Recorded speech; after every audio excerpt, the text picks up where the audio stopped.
সোনা ব্যাংক লকারে রাখাটা কোনো বুদ্ধিমানের কাজ না। প্রথমত, ওটা সেফ ও সিকিউর না।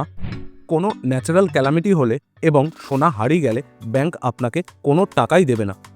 ইভেন ব্যাংক কাস্টডি থেকে সোনা চুরি হয়ে গেলে ব্যাংক আপনাকে খুব বেশি হলে 1.5 থেকে 2 লাখ টাকা দেবে। তার কারণ হলো, ব্যাংক যখন আপনার গোল্ড লকারে রাখে তার আগে ব্যাংক সেই গোল্ডের কোনো প্রপার ভ্যালুয়েশন করে না। কিন্তু আমি একটা স্কিম বলছি যেখানে আপনার গোল্ড 100% ব্যাংকের কাছে রাখাটা সিকিওর। আপনার কাছে যদি গোল্ড বার, কয়েন বা গয়না থাকে যা আপনি ব্যবহার করেন না, সেগুলি নিয়ে ব্যাংকের কাছে যান এবং ব্যাংকে বলুন যে আপনি ওই সোনাগুলো গোল্ড মনিটাইজেশন স্কিমের আন্ডারে রাখতে চান।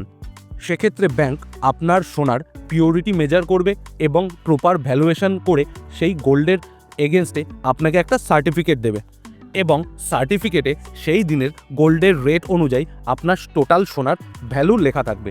আর এর বদলে ব্যাংক আপনাকে 2 থেকে 5% ইন্টারেস্টও দেবে প্রতি বছরে। শুধু তাই নয়, আপনার লকার রেন্টও এক্ষেত্রে বেঁচে যাবে। এমন ইনফরমেটিভ ভিডিও দেখতে অবশ্যই সাবস্ক্রাইব করুন ওয়েলদি বাঙালি ইউটিউব চ্যানেলটি।